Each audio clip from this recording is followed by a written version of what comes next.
Mesdames, mademoiselles, messieurs, bienvenue à Métro News. Voici les principaux titres qui seront développés aujourd'hui. Maître Lukman Delil est remplacé par Rockefeller Vincent à la tête du ministère de la Justice et de la Sécurité publique. La cérémonie d'installation du nouveau ministre a eu lieu ce vendredi. Désormais, si vous voulez circuler avec un véhicule aux vitres teintées, vous allez payer 10 000 gourdes.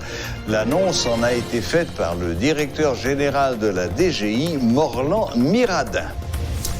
Lancement ce vendredi de la Journée mondiale de la population autour du thème « Ralentir la propagation du Covid-19, comment protéger la santé et les droits des femmes et des filles ».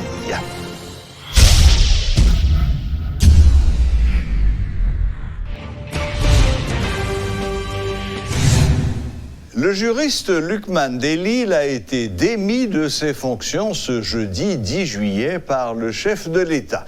Il a été remplacé par M. Rockefeller Vincent, qui était jusqu'à cette date directeur de l'unité de lutte contre la corruption ULCC. La révocation de M. Delil est intervenue quelques heures après qu'il a condamné la démonstration de force des membres de gangs regroupés au sein du G9. Il avait qualifié de révoltante et d'inacceptable l'action des membres qui avaient paralysé les activités économiques dans la région métropolitaine. Il avait mis au défi les bandits de réitérer leurs actions, exhortant les forces de l'ordre à traquer ces membres de gangs comme des bêtes sauvages. Maître Rockefeller Vincent est officiellement installé ce vendredi en tant que ministre de la Justice et de la Sécurité publique, en remplacement de Maître Lukman Delil. Lors de la cérémonie d'installation, le nouveau garde des Sceaux a promis d'accompagner la PNH afin d'éradiquer les gangs armés dans le pays, tout en assurant que la problématique sur l'insécurité foncière et des droits de l'homme sera abordée différemment. Par ailleurs, le Premier ministre Joseph Joute a déclaré qu'il n'y a plus de temps pour les grands discours non suivis d'effets. Le ministère du Commerce n'a pas les moyens d'effectuer un contrôle des prix rigoureux, selon l'économiste Kessner Farrell. Intervenant ce vendredi à la rubrique Le Point, M. Farrell a assimilé les déclarations du ministre Jonas Kofi contre les commerçants qui pratiquent le marché noir à de la démagogie. Suivez ses explications. C'est un moment assez difficile pour un ministre du Commerce de réaliser ces contrôles. Non seulement il y a un problème d'information, de données, je suis sûr au niveau de ce ministère, mais également avec les difficultés que l'on a connues l'année dernière et particulièrement cette année, avec le phénomène de pays loc, où la chaîne de l'offre a été très affectée. Donc comment pour produire a sorti du point A pour arriver à un point B à grand pile difficulté, donc en ce sens, offre la vie difficile pour contrôler. Le ministre, il fait légal, elle fait paraître, elle fait paquet de bruit, elle n'a maquette arrêter le monde. Mais d'abord, là, c'est deux personnes pour aller sur l'ensemble du territoire national faire ce travail. Donc ça peut être un choix politique, je ne vois pas vraiment comment on va pouvoir empêcher ce déséquilibre qu'il y a au niveau du marché. C'est des problèmes assez sérieux.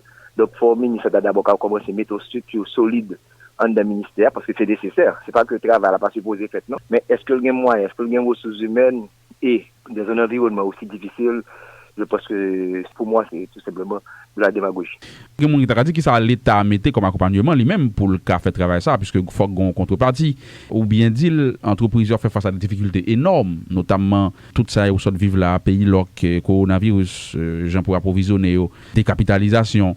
Donc, est-ce que par la chose qu'on contrepartie, si l'État voulait réellement faire travail de contrôle ça? C'est exactement ça. En fait, chaque ministre fixer comme objectif là, c'est pas que le pas bon, non? Mais les stratégies, les moyens pour atteindre tout ça. Donc, le ministre nous rappelle, nous avons fait paraître, il faut pas paquet de bruit, bon, on va pas perdre encore parce que nous avons choc économique intégral prêt parce que lorsque offre la pas là, et ensuite nous connaissons que le ministère nous se dit encore pas de moyens politiques, les ressources humaines, pas là. Il y a toute une nouvelle, ça s'appelle analytics, à savoir des bases, de grandes bases de données pour qu'on ait combien de produits qu'à prêter, combien à sortir, et au niveau du territoire national, et les importations. On regarde ça qui a passé au niveau de recettes d'importation, contrebande, qui ça posé. Donc ça a montré que vraiment, il y a un paquet de faiblesses. Le ministre peut avoir de bonnes intentions, mais comme je dis, ça ne peut pas se faire dans cet environnement qui vraiment pas approprié pour permettre aux capables de jouer un équilibre. Là, on demande, mais offre là très mal organisé, si je pourrais dire. La DGI a commencé à percevoir la nouvelle taxe instituée par le gouvernement sur les vitres teintées, confirme le directeur général de la DGI, Morlan Miradin.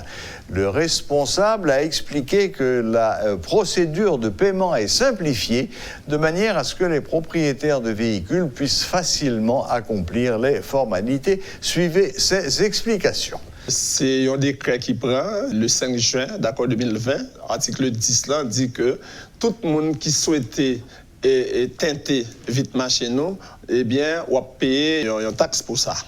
Et que nous-mêmes, nous prenons toutes dispositions nécessaires pour nous être capables d'arriver effectivement, mettre tout et ça nous capable de mettre en branle pour mesure ça capable de respecter. Actuellement, quand on a parlé là, mesure est déjà en vigueur et effectivement, nous avons gagné et en pile contribuable qui est intéressé, d'accord, en pile propriétaire de véhicules ou des chauffeurs, d'accord, qui viennent à la DGI pour capable venir faire transaction ça et jusqu'à présent ça a marché très bien. Mon national DG plus près la caille aller.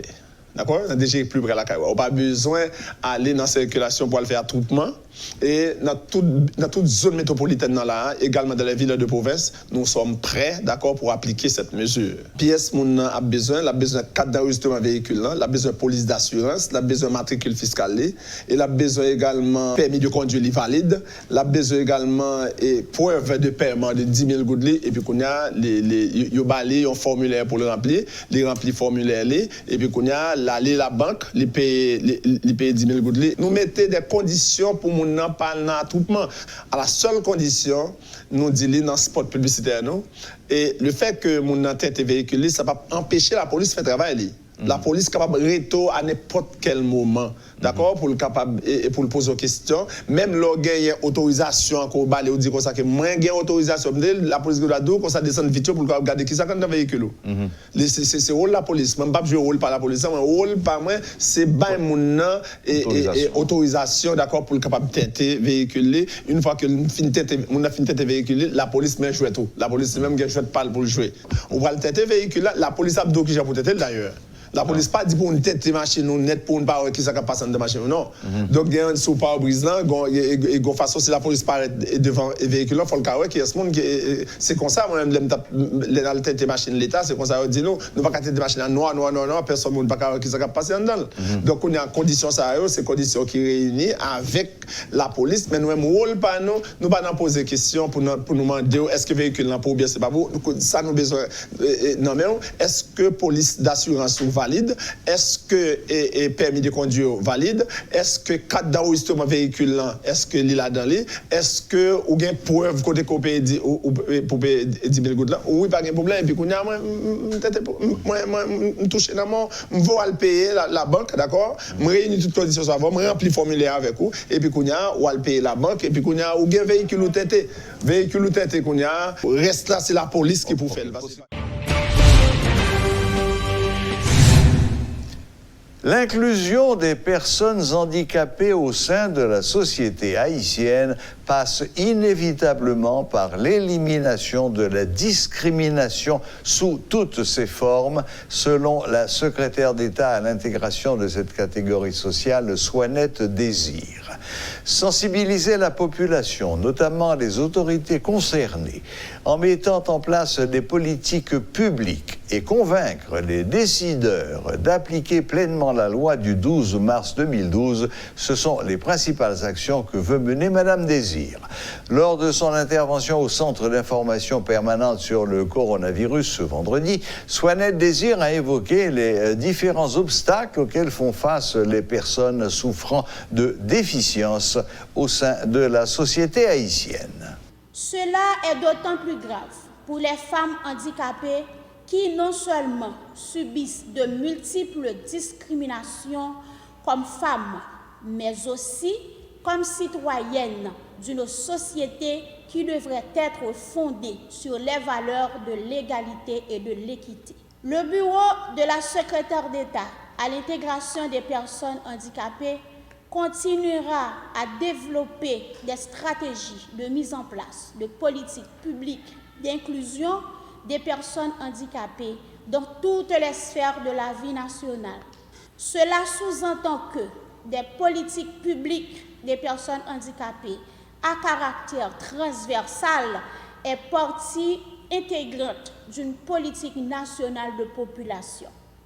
Nous devons aussi travailler ensemble pour continuer le plaidoyer pour des changements de cadres légaux favorables à la communauté des personnes handicapées, notamment sur la modification de la loi du 12 mars 2012 ou la loi portant sur l'intégration des personnes handicapées. Pour finir, il ne faut jamais perdre de vue que l'inclusion des personnes handicapées passe avant tout par l'éradication de toutes les formes de stigmatisation et de discrimination. Le bureau du secrétaire d'État à l'intégration des personnes handicapées compte sur l'entière collaboration des différents acteurs et partenaires, particulièrement du Fonds des Nations Unies pour la population, dans la lutte pour l'inclusion des personnes handicapées en Haïti, inscrite dans la problématique du genre et le développement de notre société. La Journée mondiale de la population est célébrée ce vendredi autour du thème « Ralentir la propagation du Covid-19, comment protéger la santé et les droits des femmes et des filles ». À cette occasion, différentes interventions ont eu lieu, notamment celle du représentant du Fonds des Nations Unies pour la population d'Haïti, Yves Sassenrat, qui a mis l'accent sur la nécessité de mettre en œuvre une politique publique visant à prendre en compte les défis et les besoins socio-économiques de l'heure. Dans ce même objectif, il invite les autorités à mettre sur pied un plan global qui leur permettra d'avoir le contrôle sur l'accroissement de la population pour les prochaines années. Suivez ce compte-rendu de notre collaborateur Rudolph Pierre-Louis. Le Conseil d'administration du Programme des Nations Unies pour le développement, MNUD, a recommandé en 1989 de faire du 11 juillet la Journée mondiale de la population comme une journée internationale. Cette journée a pour objet d'attirer l'attention sur l'urgence et l'importance des questions de la population, notamment dans le cadre des plans et programmes généraux de développement. Des citations ont même été publiées à cet effet par Thoraya Obed, directrice exécutive du Fonds des Nations Unies pour la population d'Haïti, UNFPA. Chaque femme et chaque fille est un être humain unique et précieux qui a droit à jouir de chances égales et des droits de la personne universellement reconnus où qu'elle soit née ou qu'elle vive. Le moment est venu de redoubler d'efforts pour placer l'égalité entre les sexes au sommet de l'agenda international de la paix du développement. Toutefois, c'est dans ce contexte de crise sanitaire provoquée par le coronavirus que nous célébrons cette journée. À cette occasion, le Centre d'information permanente sur le coronavirus a organisé une activité pour marquer la journée. La secrétaire d'État à l'intégration des personnes handicapées, Soinette Désir, a mis l'accent sur la nécessité d'encadrer cette catégorie sociale. L'inclusion des personnes handicapées au sein de la société haïtienne passe inévitablement par l'élimination de la discrimination sous toutes ses formes, selon Madame Désir. Ensuite, le secrétaire d'État à la jeunesse, Charlot Jacquelin, a souligné que la jeunesse est une question transversale et constitue un potentiel de développement extraordinaire pour un pays.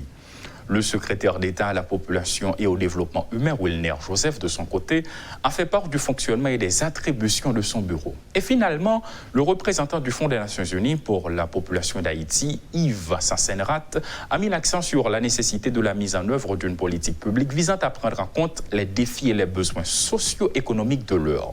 Notons que du 10 au 12 juillet, soit pendant 3 jours, ces activités se dérouleront autour du thème « Ralentir la propagation de la COVID-19, comment protéger la santé et les droits des femmes et des filles ».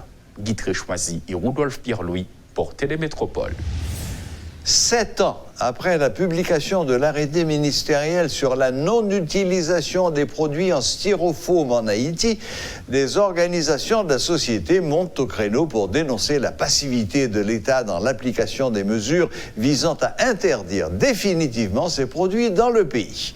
Selon le directeur exécutif du groupe d'action francophone pour l'environnement, David Tillus, si l'État est incapable, il revient aux citoyens de prendre leur destin en main.